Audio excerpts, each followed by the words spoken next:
ambientali. Abbiamo lavorato insieme a degli amici in Val d'Aosta su problemi relativi a migliorare la qualità della produzione, e adesso stiamo tirando un filo con questa edizione proprio nel collegamento tra la salute umana e ambientale. Uno dei più bei progetti che io conosca a livello europeo è coordinato dall'Università di Milano dal professor Catapano, che è qui con noi, quando parlo di progetti, parlo di progetti che crescono come le piante, cioè durano 10, 15, 20 anni di impegno e guardano avanti altri 10 anni. Quindi è arrivato il momento, anche è un po' strano, perché noi facciamo una scienza molto veloce, no? Che continua a entrare in competizione per superare gli altri ogni 6 mesi. Invece bisogna riuscire ad avere costruire dei piani in cui sia per le generazioni nuove di ricercatori sia per gli argomenti si riesca a collegare assieme cose che non hanno bisogno di noi, hanno bisogno soprattutto dei ragazzi in futuro. Quindi il tema di quest'anno è stato dedicato a un argomento che non finirà mai, che è quello quello che si può fare per studiare e prevenire i rischi legati al cardiovascolare. Ho le mie ragioni per essere interessato a questo argomento da tanti anni e ho delle specifiche ragioni per pensare che sia arrivato un momento in cui il Trentino si occupa di fare un piano per il futuro di prevenzione. E quindi l'idea è stata un dataset che è già stato pubblicato su riviste prestigiose, ma che potrà fare altri passi avanti e collegarsi a nuove tecnologie di tipo genomica, quelle che sono adesso quelle che arriveranno, e tecnologie di dispositivi portatili. Chi è andato al congresso di cardiologia recentemente ha visto tutti questi nuovi tipi di strumenti miniaturizzati, compatti, destinati a produrre tantissimi dati che devono finire in maniera organizzata, collegati a quella che è una conoscenza clinica e soprattutto all'impegno per diminuire il rischio. I nostri ragazzi secondo me hanno fatto un sacco di passi verso toccare tutti questi temi, quindi noi abbiamo fatto il nostro meglio a renderli come noi un po' superficiali in tutte le direzioni, ma bravi ad assemblare, e quindi spero che passerete un'oretta e mezza divertente e forse io spero che il professor Catapano ci dirà anche che abbiamo fatto qualcosa che non stava né su una rivista ma neanche su uno dei suoi computer a Milano, dei suoi vorrei di nuovo, come sempre, abbiamo lavorato con i team, ci sono quasi 15 persone che si sono avvicendate in queste settimane da Trento, passando delle giornate con i ragazzi, passando molte ore, passando giorno e notte, anche il giorno dopo, però abbiamo anche visto che ancora una volta abbiamo approfittato della bellezza della valle per fare delle cose assieme, come vedete l'avventura del Io comincerei però ringraziando Paolo Pizzari, quindi risultarsi. È il terzo anno che gli diamo fastidio, il primo anno gli abbiamo perfino usato i suoi campi, con droni e smontati, però era per il bene, era per la ricerca di livello mondiale, quindi è stato generoso fin dall'inizio. Quindi cominciamo con un premio, un premio. Se c'è il premio dovresti starci.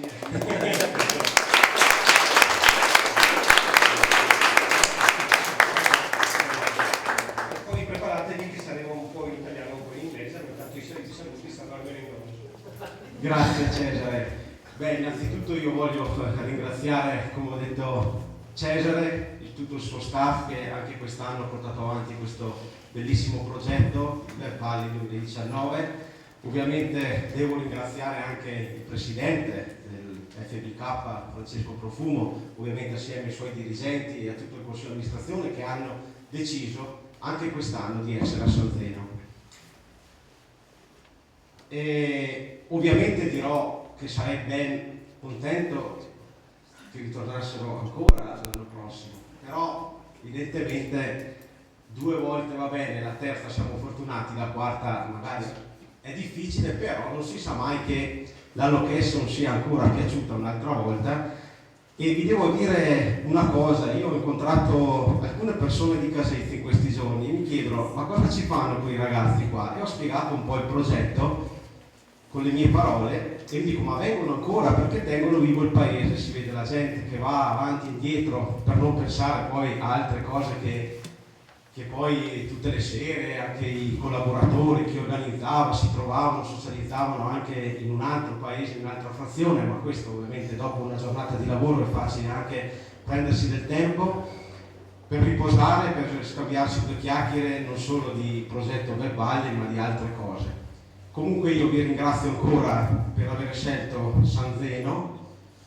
Ho avuto il piacere di essere presente ai due eventi speciali che si sono fatti presso le scuole, quello sulla cardiologia e anche quello dell'agricoltura, organizzato anche assieme a Codibra, che arriverà presumo anche il direttore Andrea Berti, che lui è sempre presente.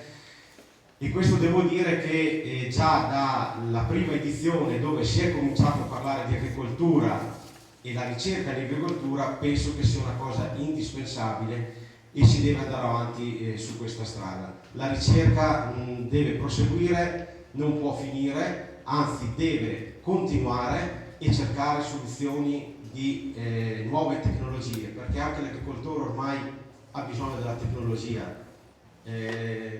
Con noi in tutti gli eventi c'era il dottor Piazza, che è il meteorologo di Metro Trentino. Ormai senza di lui presumo che gli agricoltori fanno poco. Mi dispiace che non ci sia oggi, però ve lo devo dire, ve lo devo confessare questo, perché ormai noi agricoltori abbiamo bisogno della tecnologia, specialmente anche con le previsioni meteo. E questo si è iniziato, penso che anche nell'ultimo evento che avete fatto lì alle scuole avete spiegato anche cosa volete fare per quanto riguarda la meteorologia, andare avanti e proseguire. Questo è importante, ormai per noi agricoltori abbiamo bisogno della tecnologia, come ripeto ancora. Comunque io vi ringrazio e speriamo di vederci l'anno prossimo ancora. Grazie.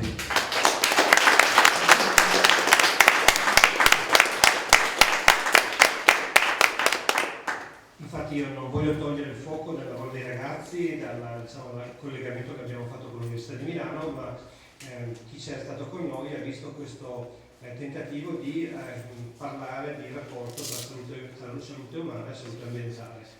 E ci sono tante cose che ne possono fare, questo mondo dei big data nell'agricoltura, che c'è una bella azione della Fondazione Kessler in questa direzione, e adesso proveremo a mettere assieme questi spazi. Però prima proviamo a vedere cosa abbiamo capito con i nostri ragazzi, quindi io invito i nostri ragazzi ad aprire la conversazione, verranno a rotazione.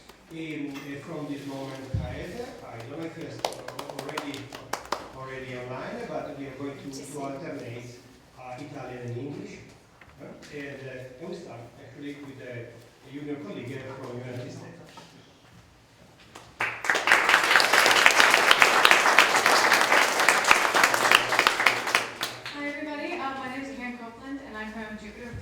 In the United States. So we'd like to thank you all for coming out today, where we'd like to introduce you to the project that we've been working on for the last 3 weeks. This project is entitled HOCUS, which stands for High Throughput Omics Combined with Ultrasound. So we start in a city, Milan. Milan is the economic capital of Italy, as I learned from being here, and it's constantly booming with different innovation and activity.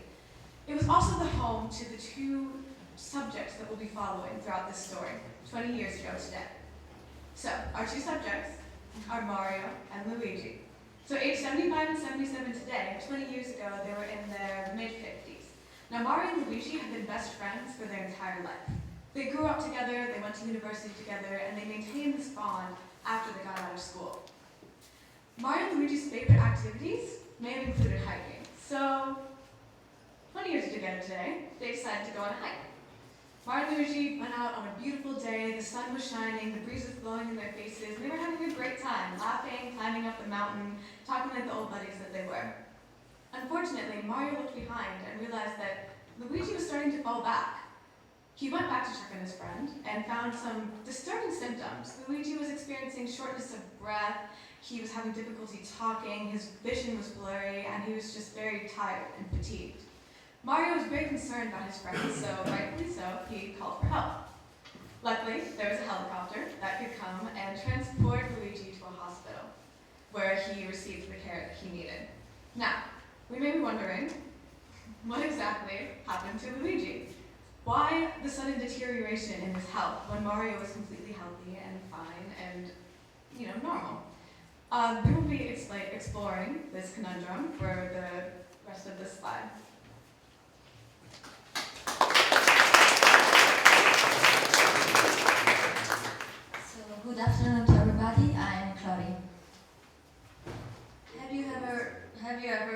heard about stroke or myocardial infarction, they are both cardiovascular disease that involve the heart or blood vessels. Ischemic diseases are a type of cardiovascular diseases that restrict blood supply to tissues. So, atherosclerosis is a chronic ischemic disease that causes the narrowing and the hardening of the arteries.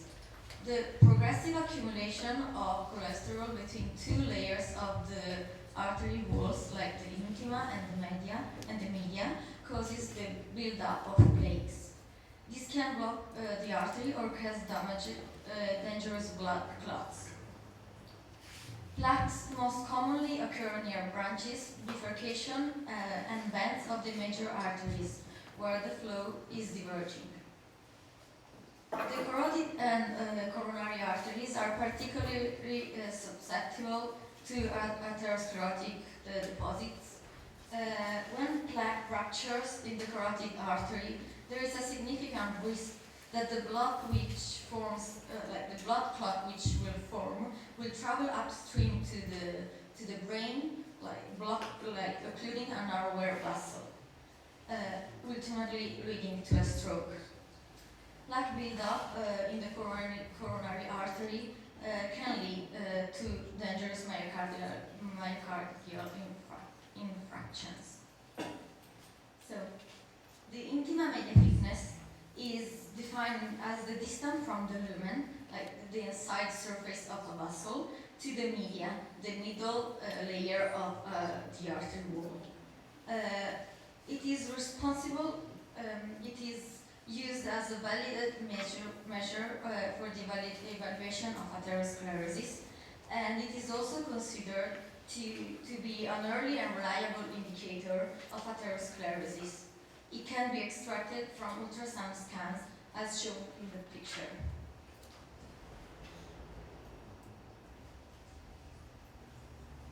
Le malattie cardiovascolari sono una delle principali cause di morte in tutto il mondo e sono responsabili della morte del 48% del 48% delle morti femminili ogni anno e del 40% delle morti maschili. E osservando questa infografica possono notare due blocchi diversi. Uno, quello sulla sinistra, riguarda le morti femminili, mentre quello sulla destra le morti maschili. Come potete osservare, le malattie cardiovascolari, che sono colorate di rosso e in particolare racchiudono le malattie ischemiche e gli ictus e anche altri tipi di malattie cardiovascolari, sono preponderanti rispetto ad altre malattie che spesso ci spaventano molto di più, ad esempio il cancro. Potete osservare che in realtà influisce solo per la metà sulle morti. According to the Framingham study, one of the most important studies about cardiovascular diseases, atherosclerosis might be caused by cholesterol, LDL, blood pressure, smoke, and glycemia.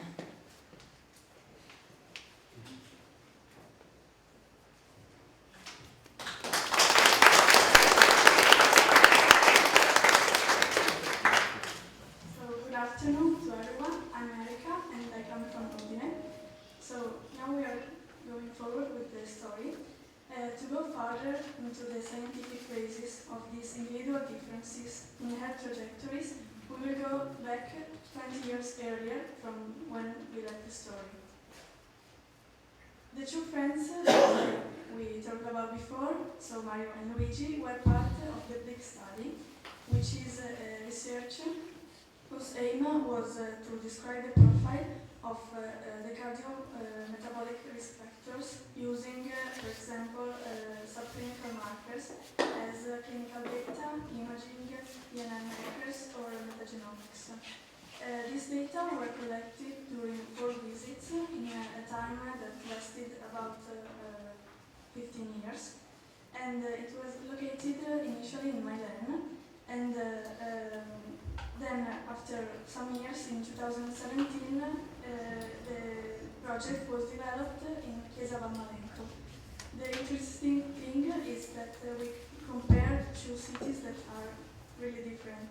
One is a metropolis, is one of the most important cities in Europe that has facilities, access to hospitals, and the other is a small village which has a smaller population, but also has a lot of facilities on the other way. So we have cleaner air, fruits, or something like that that can us live a healthier life. This study collected the data from Milano and Chiesa Vammalenco, and the study has about 2,100 people that were examined, and this is a big number for this study. And it's really interesting because we can compare, as I said before, a big city and a small village in the mountain, just like the one we are in. And so this can be a way to continue and also maybe do something like this here in our city territory.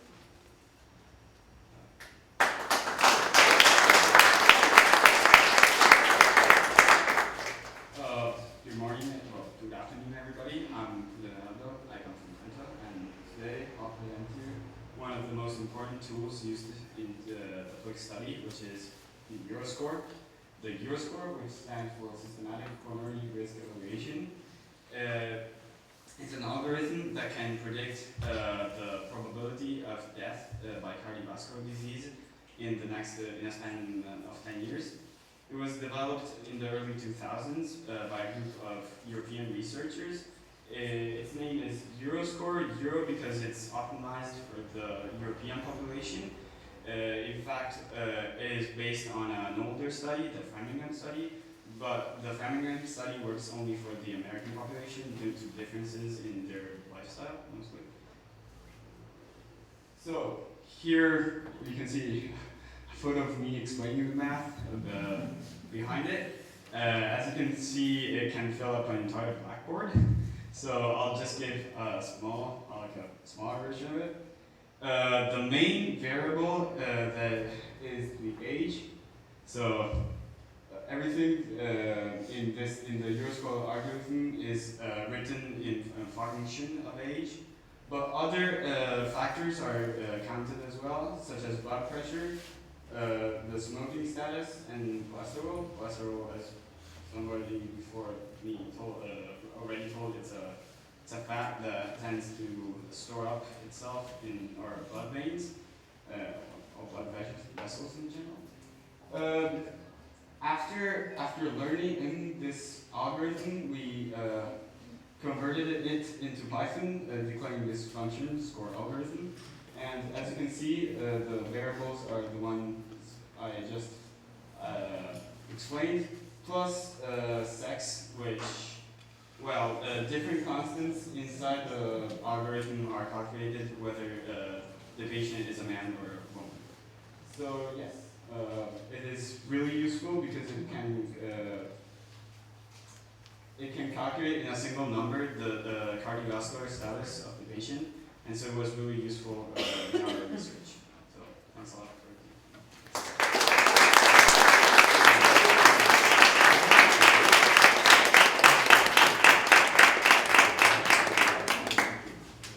Good afternoon. My name is Sudanese Julian, and I am from Mana in the province of Bologna. So now let us come back to what we did here, our focus project. So our goal was to close this current chapter in the fight against cardiovascular diseases and open a new one by finding a new way to classify patient risks.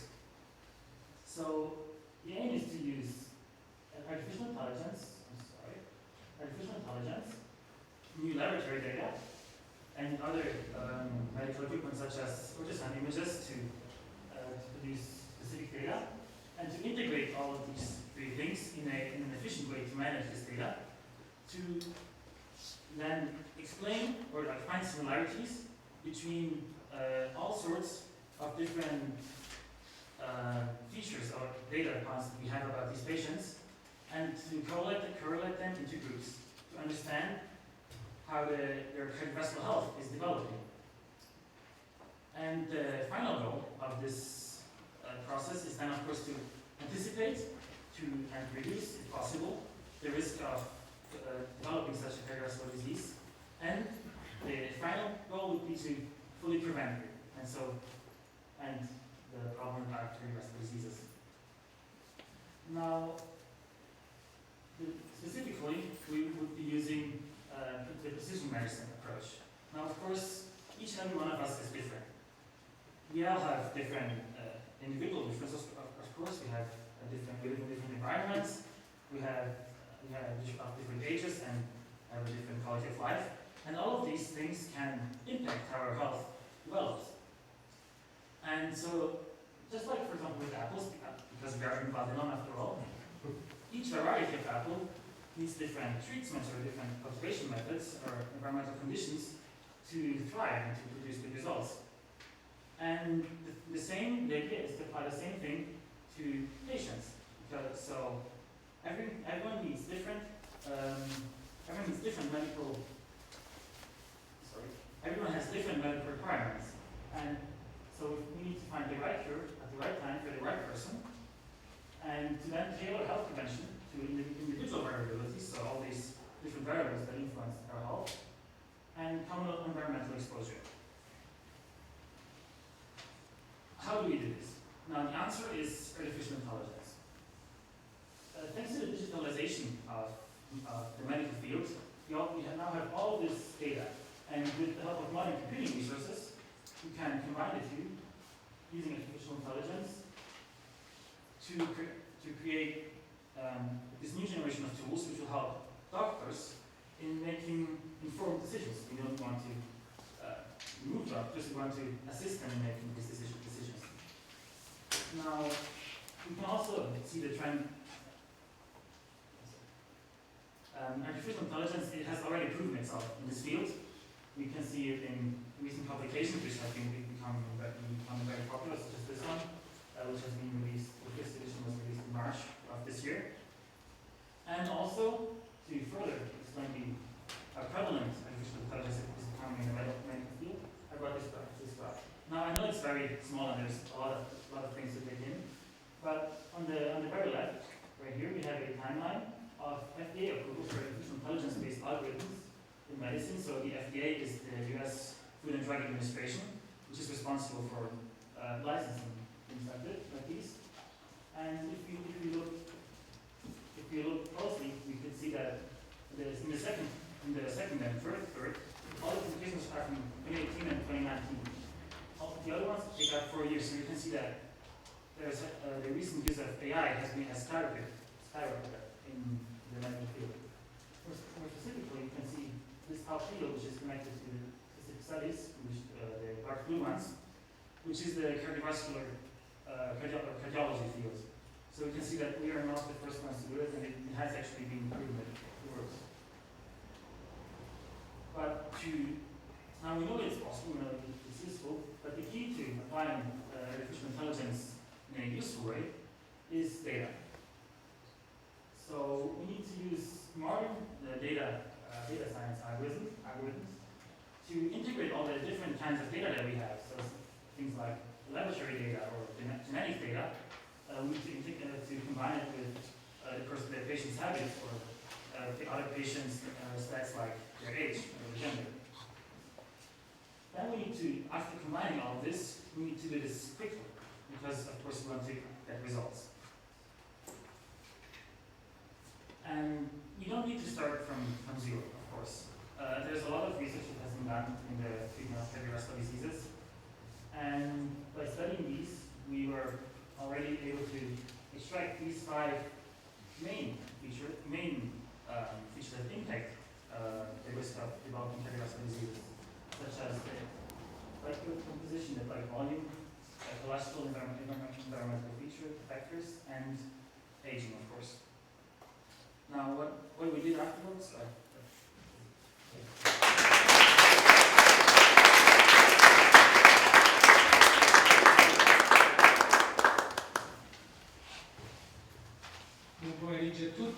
chiamo Giuseppe e vengo da Praiamana, un piccolo paesino del nord della Calabria. Ora vi andrò a introdurre uno degli aspetti più importanti del nostro progetto, cioè in particolare come e perché abbiamo utilizzato algoritmi di data science e in particolare in che modo e che strumento abbiamo utilizzato per quanto riguarda la raccolta di conoscenze in modo rapido e efficiente. To bootstrap a project that involves artificial intelligence, especially if it is in medical fields, it's very important to have the best collection of papers, since to know what has already been done in a particular topic field. So it can be very long and boring process to collect all these materials. So we thought to create a semi-automatic platform that can do some of the job for us. Also, data sets are very important if we want to develop a machine learning project. Data sets, in fact, are useful to train the algorithm. Hi everybody, my name is Mattia.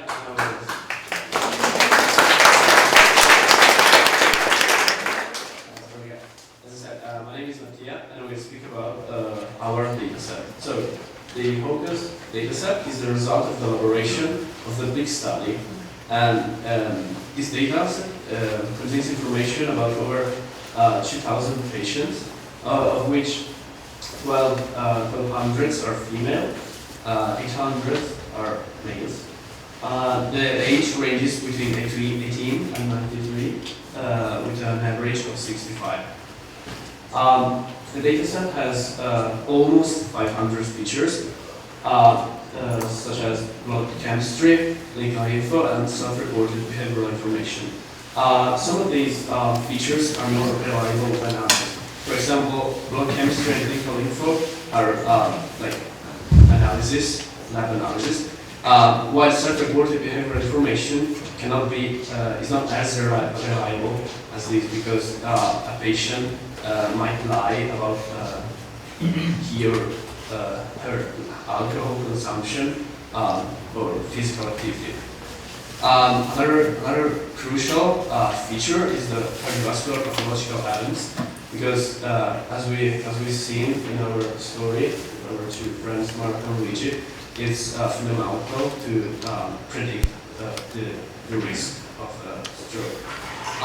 In addition, we have a lot of ultrasound images, which represent the ultrasound scans of the patient's carotid.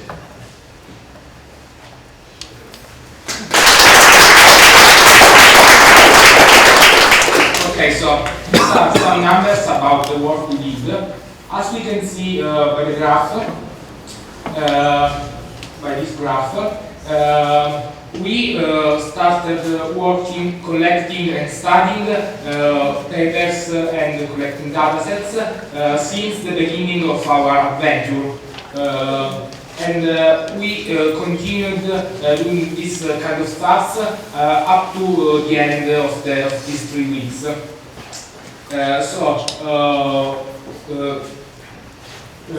Mainly, we collected papers to know what were the main features of the study we were going to do. For example, we collected papers regarding deep learning, cardiovascular diseases, or ultrasound images. Then we tried to find some data sets, for example, data sets of images, images that could be useful to train our algorithm. And then we found experimental studies which are the links between the papers and the datasets.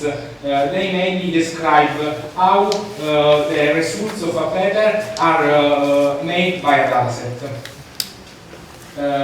This one is the homepage of the platform we created. Since we have a big amount of data, a big amount of papers, we thought to create this platform to help all of us collecting and using these materials in a better and efficient way. We called this platform Survey Click, since it recall what we did in these 2 weeks. And we thought this platform in a way that all the researchers involved in this kind of projects can use something similar to this. The papers, the datasets and experimental studies are catalogated through tags and, for example, pathologies. So this can be a very useful and fast way to search through the platform a specific argument, and so to find papers regarding that particular argument. This platform can still be improved. For example, we are thinking to add a feature that allow the reader to find the related papers to the one he is reading that moment. Okay, so that's all.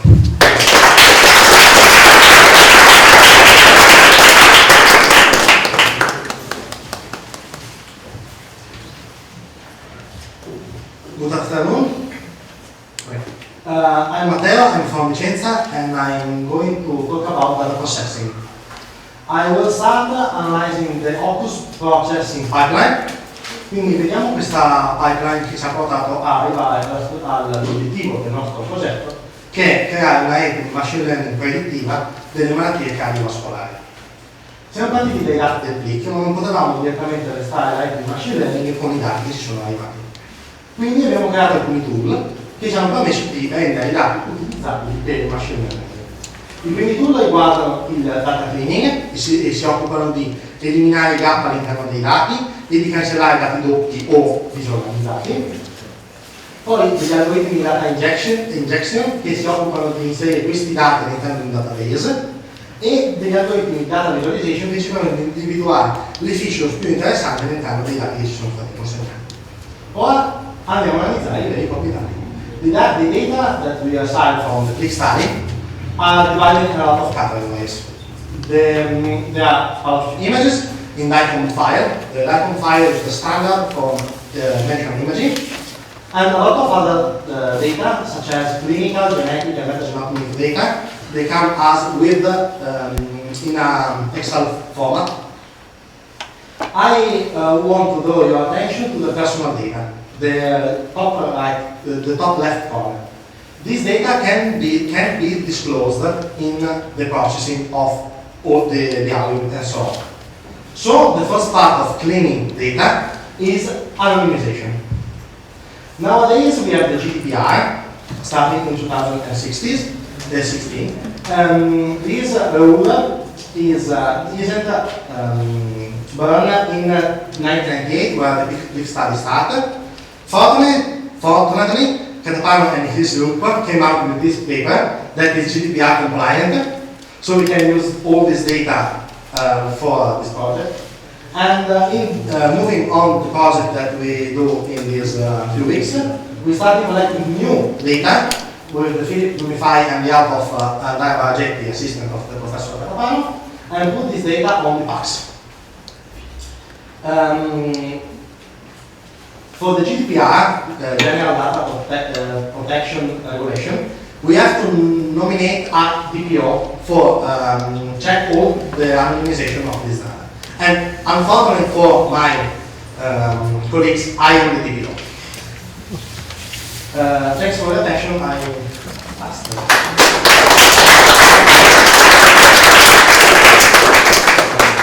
I'm Daniel, I'm from Verona, and I'm going to talk to you about the DICOM files. DICOM is a file format and is very common in the medical field. It is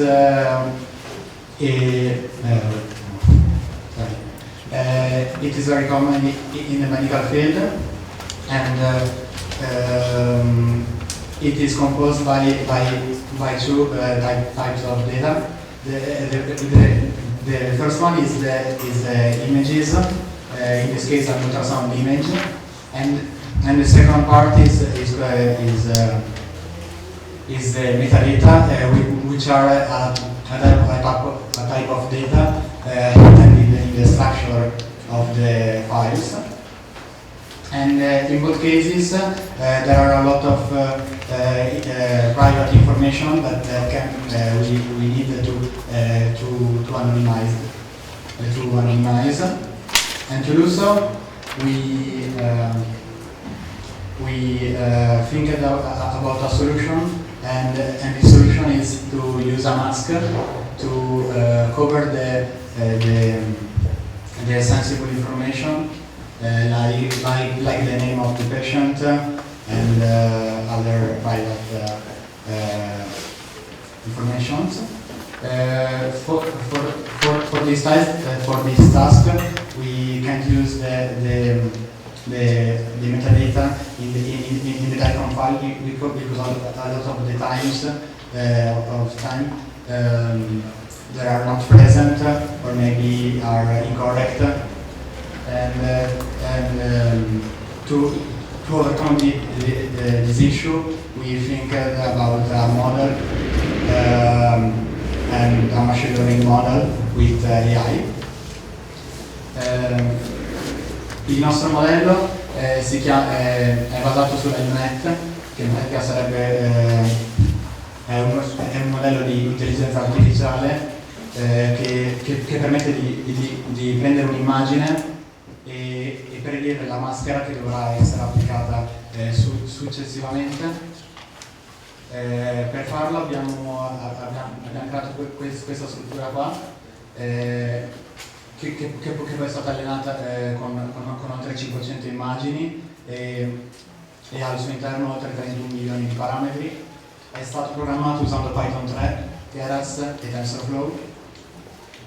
Nella prima parte di questo network è stato l'immagine in input, ovvero l'immagine che viene presa dallo scanner viene analizzata e vengono imparate le caratteristiche principali e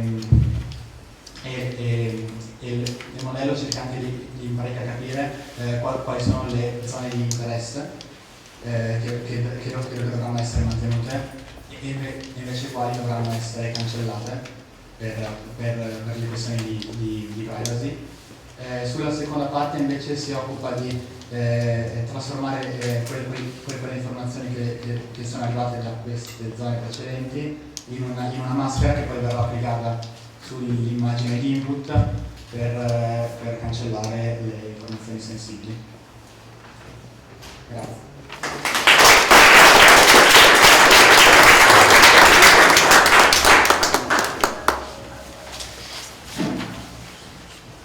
Buon pomeriggio, io mi chiamo Marco e vengo da Bolzano. Assieme al mio gruppo ci siamo occupati della realizzazione di una piattaforma che automatizzasse la procedura di acquisizione dei dati. So, the Big Data Department provides Excel and DICOM files, and you have to imagine something like an Excel file of 800 columns per 2,000 or 3,000 rows. And unfortunately, the data inside these files are organized in a bit messy way. So we figured out to implement a fully automated pipeline that, from the Excel result from the research for Blick, for instance, starts the cleaning, passes through different functions of cleaning, and finally stores the clean data into our database Mongo which was chosen for his flexibility for future implementation of other kind of data and for the speed in ingesting this kind of data. So in the slide you can see an actual pipeline we triggered about 2 days ago.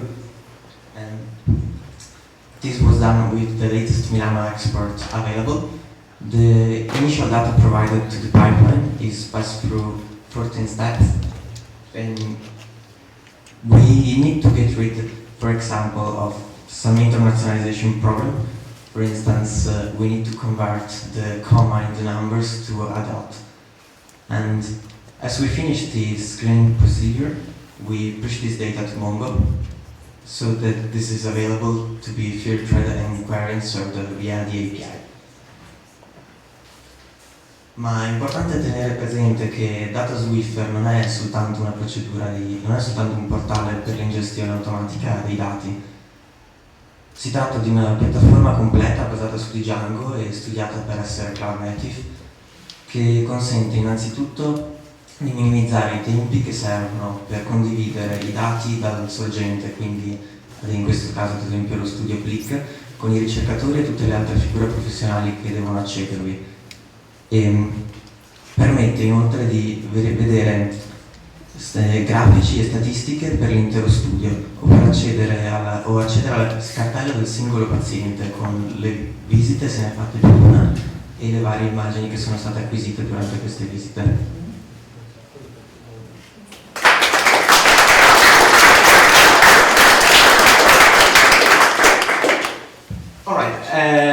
Good afternoon, everyone. I'm Paolo Somenzi. I'm from Bolzano, and with my group I worked on data exploration.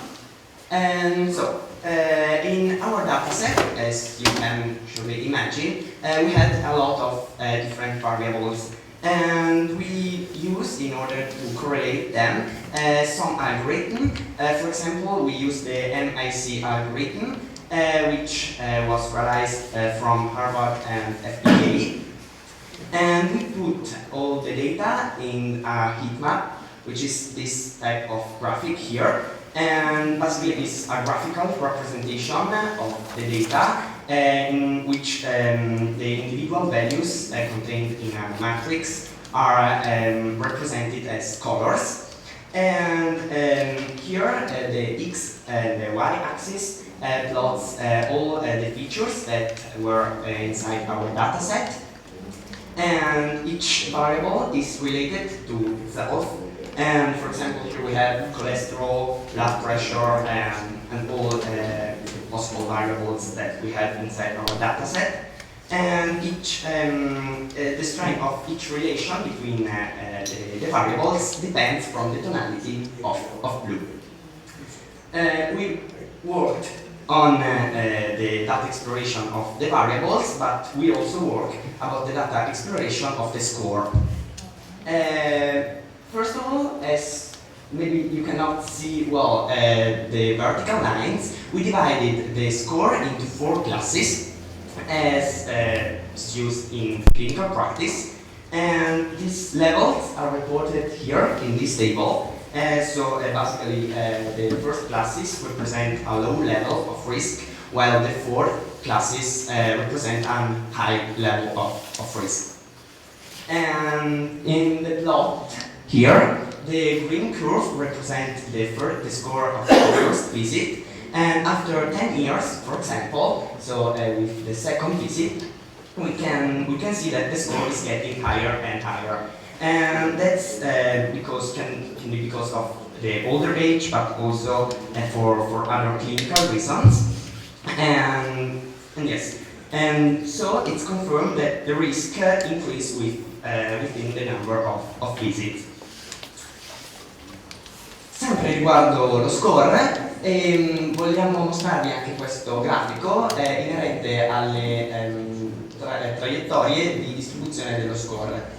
Sempre in riferimento al dataset Click di Milano, comprende 1445 soggetti, E intanto che cosa vuol dire traiettoria? E con traiettoria intendiamo l'evoluzione nel tempo del livello di rischio dei pazienti sostanzialmente. E in generale se si considerassero le 4 classi dello score per le 4 visite avremmo 4 alla quarta possibili traiettorie e in realtà sui dati da noi analizzati abbiamo potuto raggruppare tutti i pazienti in 76 traiettorie. E ciò nonostante nel grafico si vede come l'asse della scisse mostri tutte le traiettorie possibili dalla più probabile alla meno probabile, mentre l'asse delle ordinate mostra le percentuali dei partecipanti. E come si può notare, nonostante siano 76 le traiettorie totali, semplicemente considerando le prime 8 siamo già in grado di descrivere quasi il 64% dell'intero dataset di pazienti. Quindi, concentrandoci maggiormente su queste 8 traiettorie, possiamo vedere come questi grafici, anche in questo caso l'asse della scisse e l'asse delle ordinate rappresentano rispettivamente il numero della visita e la classe dello score. In the first trajectory, we see that the subject starts with a very low risk level and it remains constant for all the 4 visits. Well, in the second case, the patient starts with a very high risk and it maintains this level for all the four visits. These are only the most probable, but we have a lot of other possible shapes.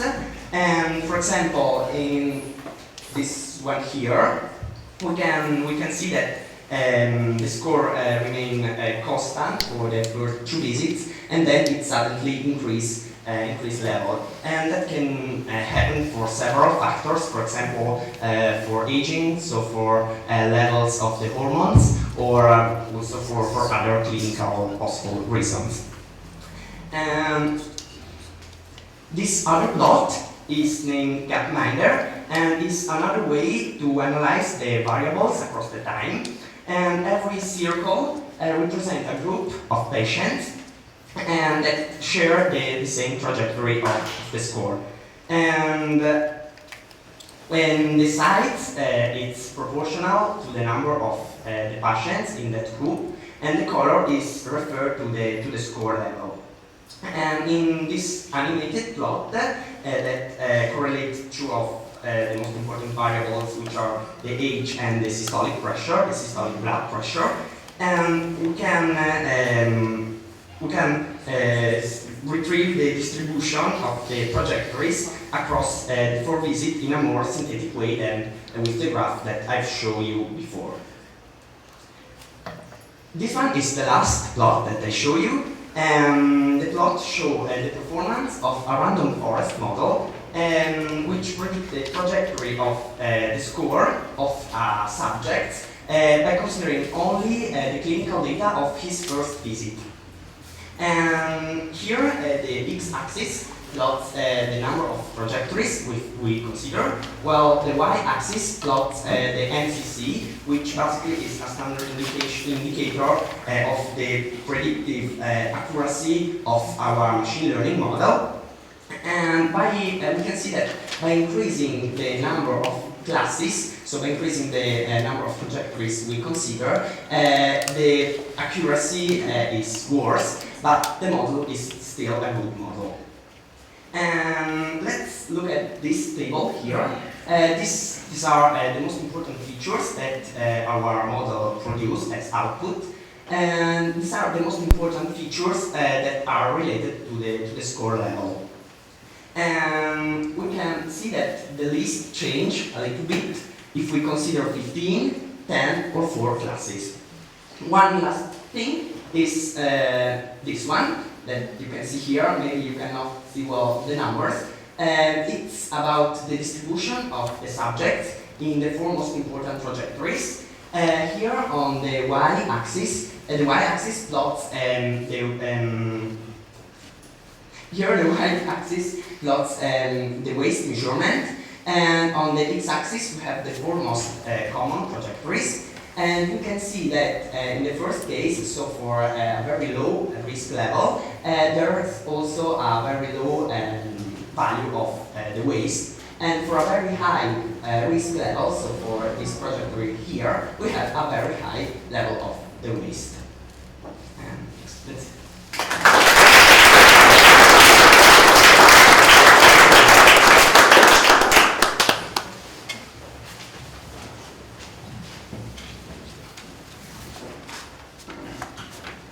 I'm Gabriele Tavernini from Drop, and this is the confusion matrix of our random forest machine learning model. And the model is able to predict the fourth visit score class, having as input only the first visit clinical data.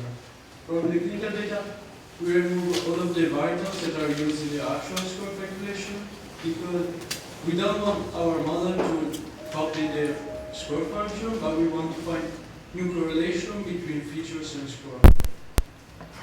With this model, we reached an MCC of around 0.51 and an accuracy of 67%.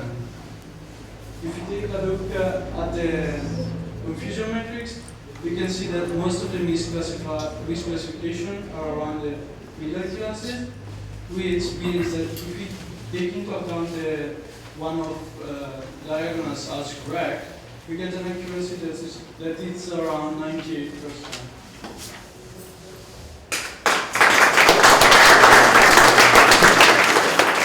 Hi, my name is Neil Kaprapu. I'm from Virginia in the United States. So like Gabriel mentioned, one of the things that we're looking to do is not just classify the risk class for these patients, but also to find new features so we can understand the underlying causes of cardiovascular disease. And so one of the important parts about a random forest classifier, which is the machine learning model that we use, is that it's able to show the importance of what it assigns each feature. So for instance, on the left graph, we used only the lab data.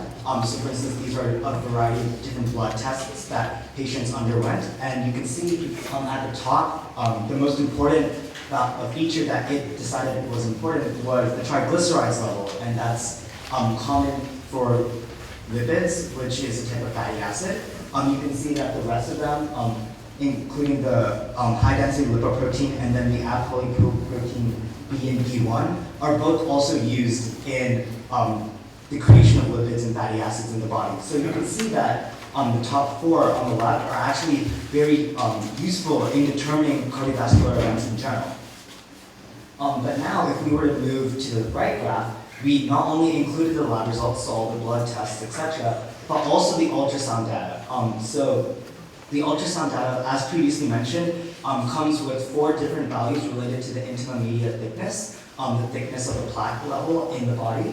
And you can see on the graph that with this training, the classifier immediately recognized that the top 4 features were no longer the ones mentioned before, but now instead the 4 different features of the intima media thickness related to the average and maximum values of the thickness itself.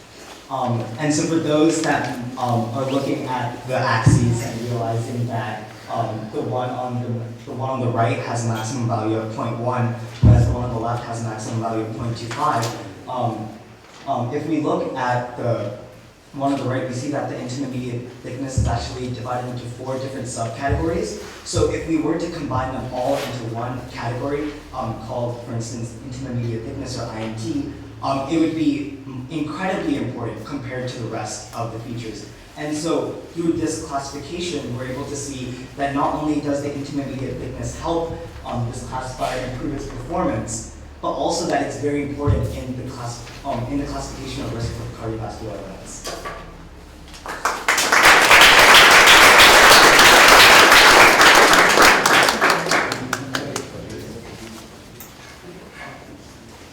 Hello, my name is Billy Ramesh, and I'm from Denver, Colorado in the United States. And I will be going over ultrasound imaging. So to start off, ultrasound imaging is a non-invasive modality for actually visualizing inside a patient. Specifically, for the purposes of the study, we're looking at the carotid artery to look at plaque composition and calcification to actually give a prognosis of the patient. Specifically, given the PLIC data set, there's quite a bit of variation that's associated with the actual the PLIC study. And as a result, data curation was required so that we could classify between non-sagittal view and the one that you're seeing at the top, which would be considered a transversal view, versus the sagittal view, which is what you see on the bottom picture, which is what we could actually use for identification of plaque. So specifically, the first part was actually going through and identifying what kinds of modalities were present, and then the second step was actually the classification strategy. So we sat down with an actual radiologist and curated over 400 images so that we could actually identify between a sagittal view versus a non-sagittal view, and then a convolutional neural network, otherwise known as a CNN, was trained such that all these values were learned by a model, and then you could actually automate this process so that all 75,000 images didn't have to be hand-curated. Ultimately, the classification outcomes were very promising, with an accuracy of about approximately 88.2%. It was used to classify the rest of the 75,000 images in the actual PLIC data sets, which would be later used for future classification. The training hardware was an NVIDIA GTX 1080, which is like a very readily available GPU, and the training time per image was only anywhere between 2 milliseconds to 8 milliseconds, which was incredibly fast. Moving forward, looking at the actual anatomical values inside the ultrasound imaging, you'll notice that there's calcified plaque tissue versus fibrotic plaque tissue. And this will be more important later on as we explain how the identification and segmentation of this plaque was used for further prognosis. Thank you.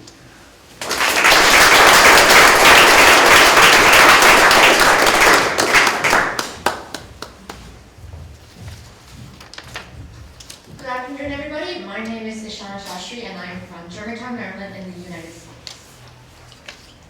So, as Vivek mentioned, we previously used a convolutional neural network, or CNN, to differentiate between sagittal and non-sagittal images.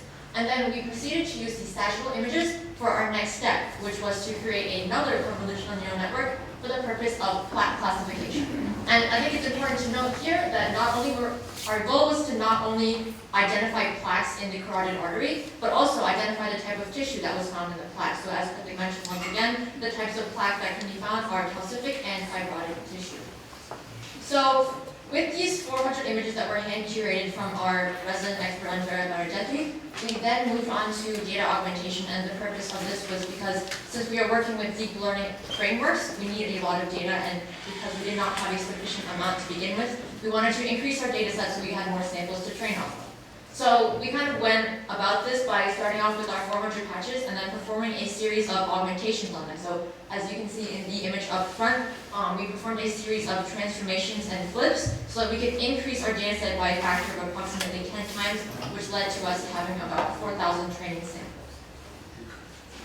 After doing this, we then created our two separate frameworks. We started with we had two different convolutional neural networks, one for 3-class classification and one for 2-class classification. Our 3-class classification dealt with the 3 classes of no plaque, calcific tissue, and fibrotic tissue, whereas our 2-class classification network only dealt with plaque versus no plaque. So you can see on the screen above that we looked at a simple convolutional neural network to train our network, and we also implemented this in Keras.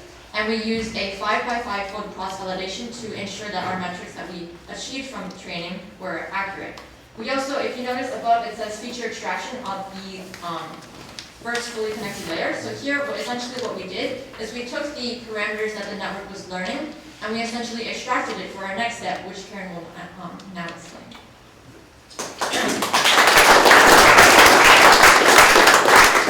Hi everybody, again my name is Karen Copeland. I'm from Florida, and I'm now going to explain the results that we got from these different models. So the first model that we instituted was the 2-class model. The purpose of this model was simply to identify whether or not there was a plaque in the sample or not. So as you can see here, this is a UMAP visualization. Essentially, a UMAP visualization is a visualization technique that allows you to see 3-dimensional data in 2 dimensions. It utilizes the deep features that Ishana mentioned before in order to create clusters based on the predicted classes. So as you can see in this visualization, the no plaque is represented by the green cluster, blue cluster, and the plaque is represented by the orange cluster. we were able to see a very distinct difference between the two clusters, showing that our model was correctly identifying a difference between plaque and no plaque ultrasound images. In addition, we were able to validate these results using statistics such as the MCC and the accuracy, both of which proved to be very high, proving the success of our model in this case. In addition, we were able to perform a confusion matrix on this results in order to see exactly what was being classified as what. So if you see on the vertical axis, this is the actual value. So plaque or no plaque, that would be the true value, the accepted value. Along the x-axis or the horizontal axis is the prediction that our model created. You can see that there were only 10 images, the 2 and the 8, that were incorrectly classified in this case, showing that our model was a success for two-class identification. So the next step was to use a 3-class model to identify not only the plaque, but the type of tissue. As Ishana mentioned, there's calcific and fibrotic tissue. So this 3-class model identified both no plaque, calcific tissue, or fibrotic tissue. We used the UMAP visualization technique again in order to visualize the different classes. So if you look at the orange and the blue section, which represents the plaques, you can see that there is a, while less distinct, divide between the calcific and the fibrotic plaque, proving that our model was also successful in distinguishing between the different types of tissue. Now our MCC and our accuracy may look to be much lower than by the 2-class sample, but this is simply because now we are integrating a 3rd class, which will obviously make it more difficult for the model to identify all 3.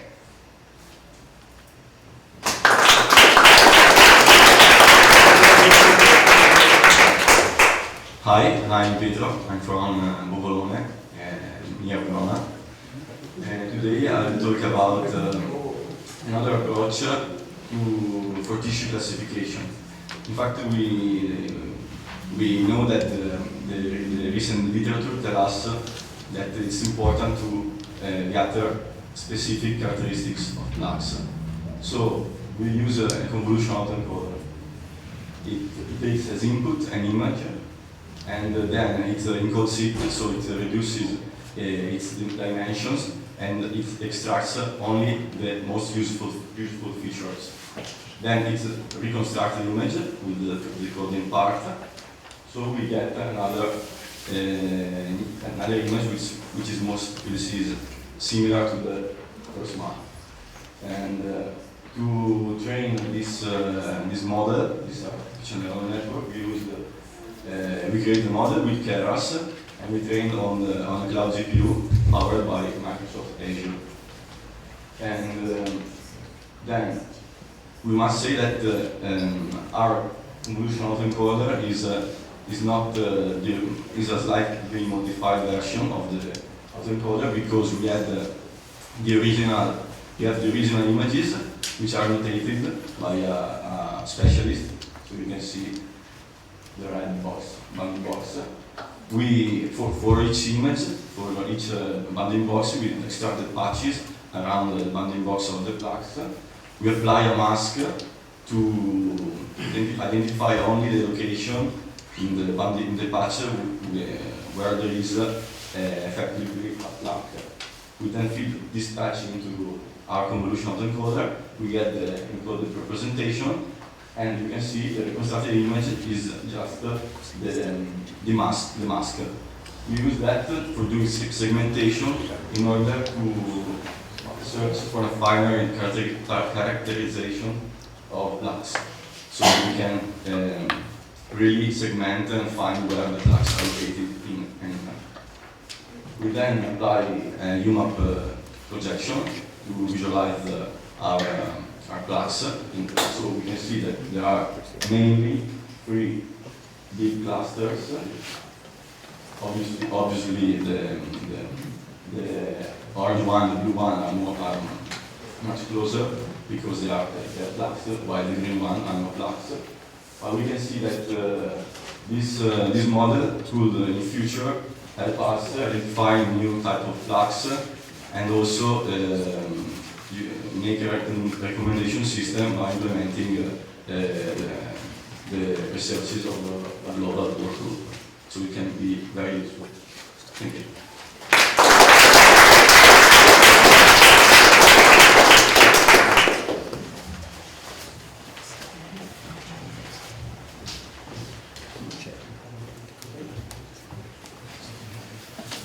Good afternoon, everyone. My name is David Yu. Thank you so much for coming. And I come from the city of Plano in Texas in the United States. Not to be confused with the city of Plano and Trento. I know they're quite close to each other. I hope you're enjoying yourself. We're going to be talking about a very interesting part of the overall story. And that interesting chapter will be genetic data.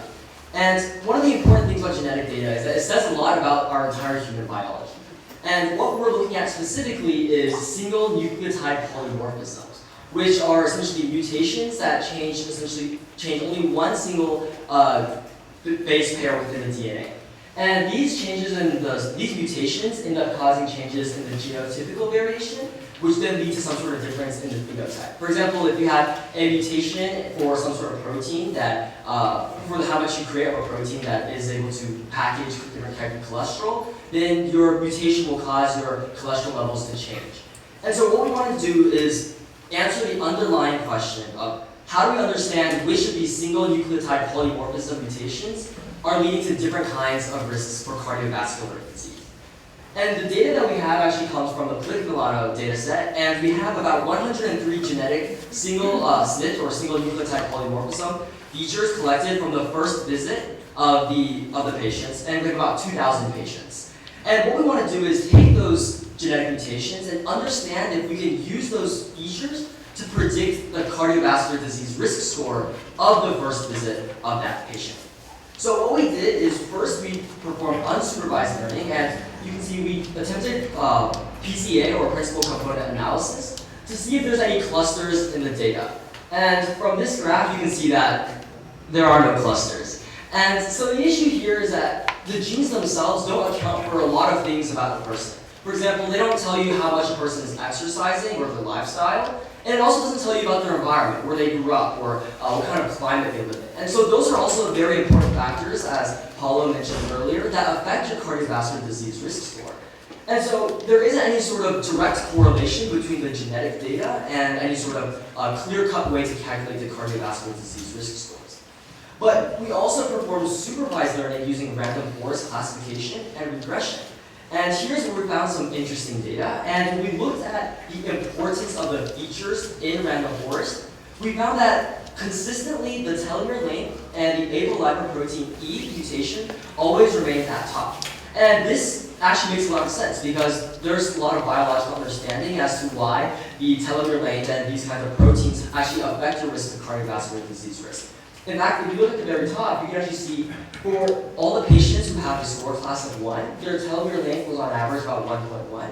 But that actually decreases, and then you can see a very distinct trend that is actually decreasing with a higher risk score category. And so this is very important because it allows us to better understand how we can use this genetic data. And while genetic data alone cannot predict the CVD risk score very well, we can understand that these genetic mutations do provide a baseline, and they are indicators of CVD risk. So we want to further explore this in our future avenues of research.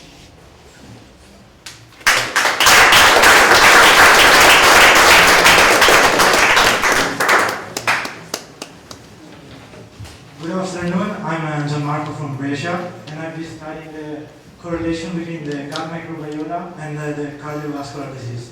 So, as humans, we host a vast array of microbes in our gut, and this is also called gut microbiota. Thanks to the Milano study, we also received metagenomic data, which basically describes the microbes profile in our gut. So we have 256 types of microbes for each of the 336 Milano subjects. And what I did is to stratify these subjects into group classes. So in this example, I stratified in 4 classes, male and female, and then high score and low score class. So this is the network of the correlation between each classes. As we can see, there are a lot of changes between the networks, and these are only like a few, like 30 of the 200 microbes. And I plotted them because they are only the stronger correlation. They have the stronger correlation. So As we can see, there are some correlations with the space valley, like this one in the middle, but there are also correlations between macros that change over the classes. So we can pass hours and hours studying the difference between this network in a qualitative way, but we can also do a quantitative differentiation. And we do that by a differential network analysis. So we calculated the mean distances between each network, and thanks to an MDS, we got it into a 2D dimensional graph. And as we can see, the two low score classes are far away from each other, but the high score classes are quite close. And this basically means that when your gut microbiota changes, when the bacteria in your gut change, it can also affect your class score. And this is I think it's a good result for us, because this is another demonstration of how our gut microbiota is correlated to having a cardiovascular disease. The higher score and low score classes are decided by a threshold of 3.5%, because it was the median between the median of all the 300 subjects, and I did this to have a better distribution of each subject for each class.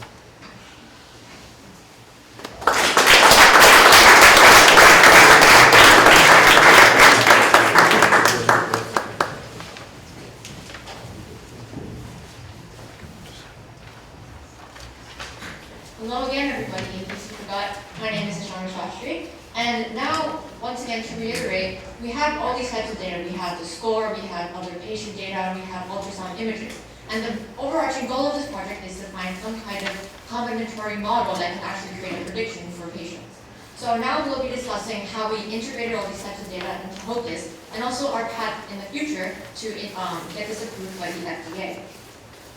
So if you remember, before we were kind of talking about using ultrasound images for convolutional neural network classification, and in particular, as evidence on the image on the left, we have a UMAP of the classification between fibrous plaque and calcific plaque. And you can see that we have, once again, these two sort of distinct clusters, the orange one being calcific and the blue one being fibrotic. So what we're trying to do here is essentially integrate the score on top of our ultrasound classification metrics. So in the image on the right, we have an overlay of the score for each of the patient data points in the UMAP on the left. So you can see that we have more different colors for each, corresponding to each of the scores of the patients in the two-class plaque identification UMAP. So fun fact, this was actually finished very, very late last night, so we don't really have a strong interpretation of these results. But I think one thing that's really neat and important to note is that the score class of 1, meaning very low risk, is not present in this UMAP. And this is because in this UMAP we only have graphed the plaque clusters and not the no plaque clusters. So this is a strong indicator that the score is correlated to our calcific and fibrotic plaque. Yeah.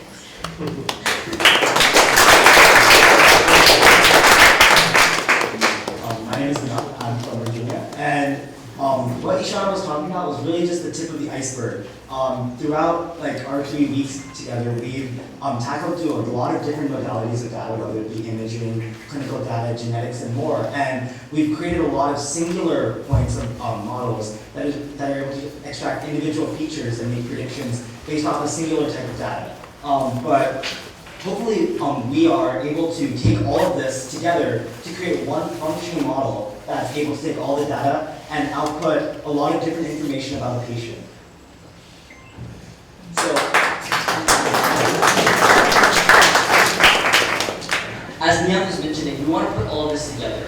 And if you're unable to see the schematic, we actually have a demonstration happening afterwards where you can come talk to us. And so be sure to attend that. And most importantly, if you were wondering, yes, there will be refreshments, so that's also very good. But essentially we want to put together all this data, the imaging data, the data from our genetics, the clinical data, and we also want to incorporate other kinds of data. For example, the drug history of a patient, or blood biomarkers, and other kinds of data that can lead to important insights about someone's risk of cardiovascular disease. We want to combine all those together and integrate it into essentially one method that can be used in point of care systems, that can be used on patients in real life. And so if something like this can be used, we can develop it to allow for very accurate and very efficient prognoses for patients in real time.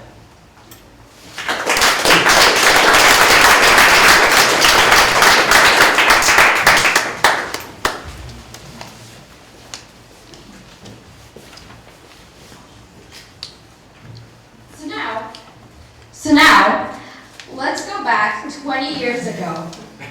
Let's go back 20 years ago, before I was even born. Yes, I'm under 20 years old. To the time of shallow machine learning algorithms, as opposed to deep learning algorithms, where no cloud, no GPU existed. In addition, untimely medical diagnostics limited to medical laboratories. So people living in rural areas would have to travel long distances in order to seek medical diagnosis, and this would involve a lot of waiting and driving. But now we have advanced artificial technology utilizing, as I mentioned, deep, as opposed to shallow learning algorithms, and POCUS, which is point of care ultrasound. So now let's focus on POCUS. POCUS is the ability to expedite medical diagnostics related to ultrasound imaging. So in other words, it's a convenient and immediate way to medically diagnose a patient utilizing ultrasound images. In the 2019 Webvalley lab, we utilized the Philips Lumify Extra Compact US POCUS device, sorry. And, but excitingly, to appear this month is the Butterfly Network, which essentially is an advanced portable ultrasound system allowing users to view ultrasound images utilizing a portable device such as their phone and connecting the images to a virtual butterfly cloud. Both of these POCUS devices allow for a low-cost, convenient, productive, efficient way to medically diagnose someone from anywhere around the world, irregardless of where they live, whether it be at a rural area or a third world country. It's very convenient way. And so our software, POCUS, is follows the same POCUS process. And so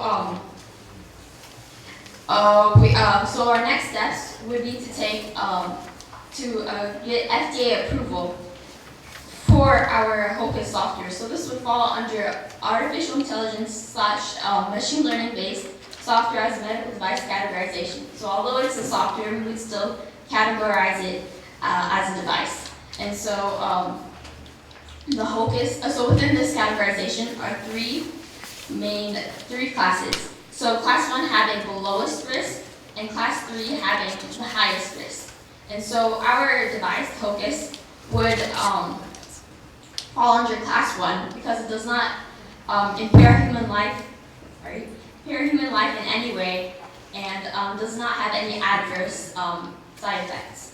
And so going off of the classification, we would complete a pre-market clearance, also known as a 510K, forming a substantial equivalence as a predicate device.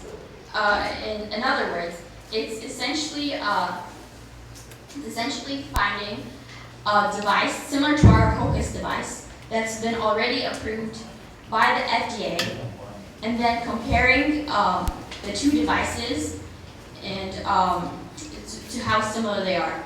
And so then This is an integral process to the FDA, for the FDA approval, which all in all could be a rather lengthy process taking up to 90 days, but in the end it could really be worth it once we get that FDA approval.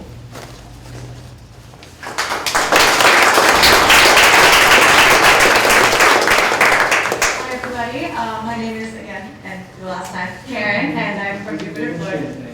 No, I can change my name every time, you're right, that makes it up. So, for all the processes that you've been hearing about in today's presentation, we are utilizing 5 out of 9 of the top AI trends in healthcare. So, pictured on the screen, they are as follows. So first of all, artificial intelligence needs doctors. We need doctors in order to validate our results. You can create a predictive model that you think is classifying what you believe is classifying, but without someone to say that your classifications are true, are they really accurate? In addition, we use value-based care in order to put our patients first within this HOCUS project. We incorporate the rise of artificial intelligence as a prognostic medical device for the classification of cardiovascular disease. We use neural networks to spot atypical risk factors, such as in the prediction of the score that was used before. And finally, our output is to make a do-it-yourself diagnostic that allows people to have greater access to methods such as this that will allow them to identify plaque and cardiovascular disease. So, this brings me to our conclusions. I would like to just briefly acknowledge one more time all of the amazing people that I've had the amazing opportunity to work with for the past 3 weeks. So we had a lot of different teams that you've met today. I believe you've met everybody, but I would like to reference them one more time. So we had our data visualization team, our score squad, our data ingestion team, our genetics workers, our machine learning team, our data anonymization group, and our survey group. Without all these people, the amazing things that we've accomplished would not have been possible. And maybe they can figure out how to get across the slide. We'd also like to thank all the people that have helped us along the way, such as our tutors, the many people who gave us various classes and brought us up to speed on this project. So, without further ado, thank you for listening.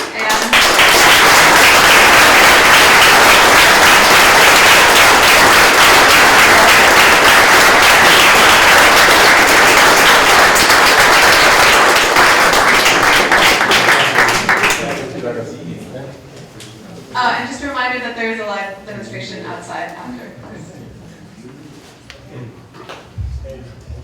Thank you again. I don't think you can escape a few questions from our, at least from our scientific sponsors. So, Federico, would you like to say something or comment? Feel free to I just want to say 2 things. First one, thank you all of you for working on our data. It's been a pleasure and honor to share with you the data. 2 lessons we have to learn from data, beyond what we've learned. One, you can be speedy and rapid, but it takes time to accumulate data. So don't ever think you can do things like this. You can do things like this, but it needs time to cover and get all the data. Without that time for others or your work, you will never be able to do anything that is meaningful for medicine. The second is don't be jealous of your work. I mean, well, there is a way of saying that because Cesare knows and many colleagues here, physicians may know, you always encounter people when they have their own data, they are very jealous of sharing the data. Fortunately for you and for others, I'm not that kind of person and I like to share data. And so I think that's your true as well. More people, different minds looking at things. We look at things slightly different and we can get inspiration from this new things. So keep going that way.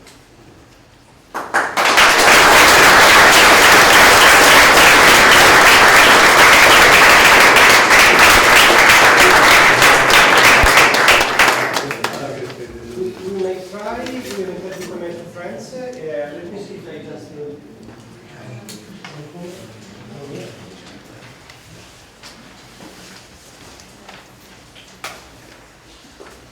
Complimenti da Alberto Tozzi, che è il Chief Innovation Officer, the Chief Innovation Officer of the group from Falco, who has been not really a Java tutor for you, but has been visiting this guy. One of the Israeli has also been one of the first developers of deep learning for studies.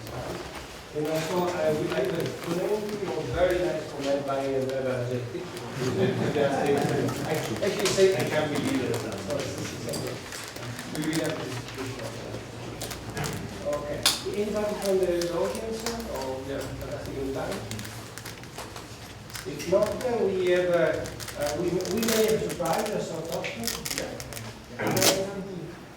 So we also have an additional, we say, officer in communication. So he may be showing us something more energetic. Thanks again to all the students for all you. Buongiorno a tutti, mi chiamo Gianluca Libardi e sono uno studente dell'alta formazione presso l'Istituto Artigianelli. In queste 3 settimane mi sono occupato della comunicazione sui social e della creazione di contenuti speciali.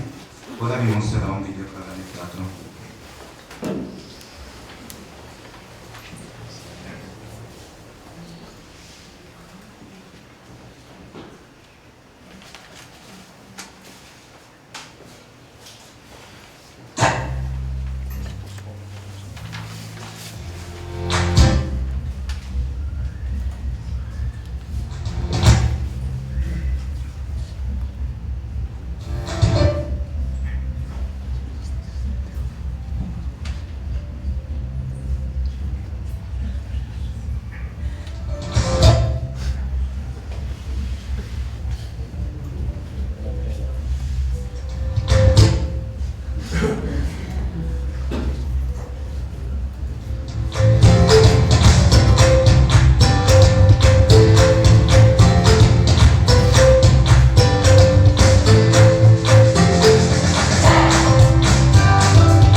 Educational and international. Unique and machine learning. Fascinating. 3 words? I love it.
I had a great experience at Webvalley. I learned a lot. I made new friends. I had fun with them. And yeah, overall a great experience. I would recommend to anybody. It has been an amazing experience that throughout my life I will forever remember. My experience at Webvalley was pretty incredible. I got to meet some really excellent people. They're all incredibly talented. We really focused on collaboration. And we got to work on something that has real-world implications with cutting-edge technology. All in all, it's one of the best experiences I've had in research.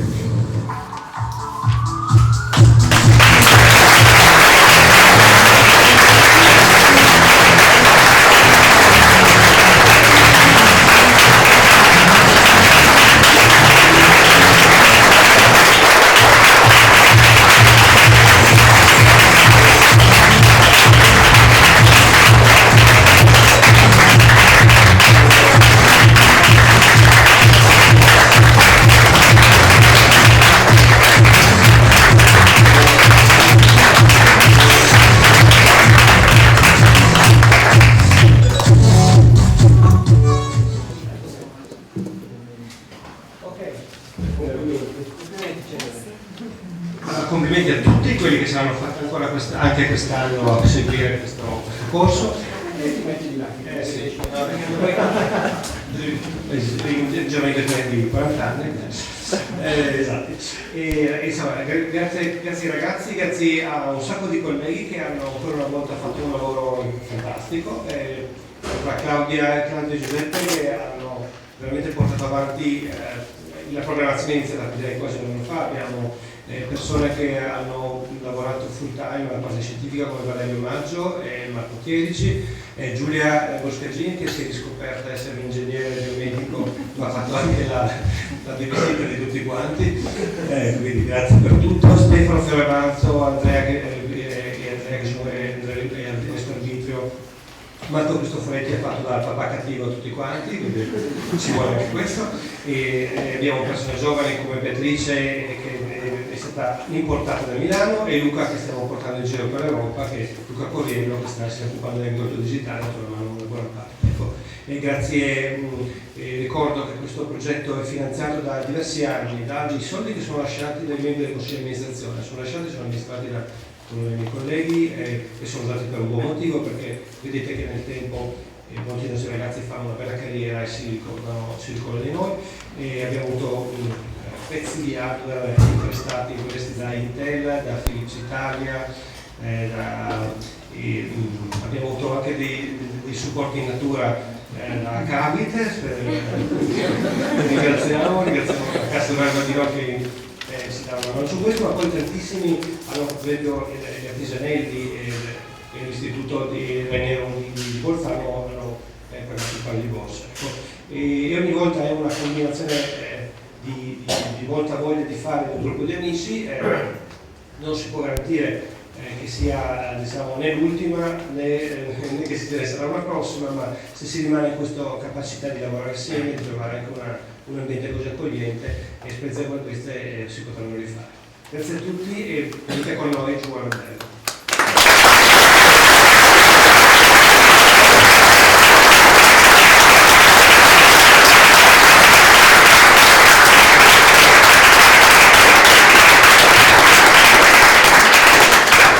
Se vi sono piaciute le presentazioni dei ragazzi, ricordi che abbiamo avuto una specialista di questa classe di ragazzi.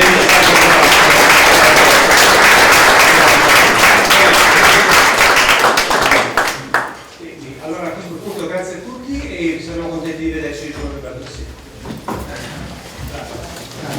E ora ce l'ho fatta.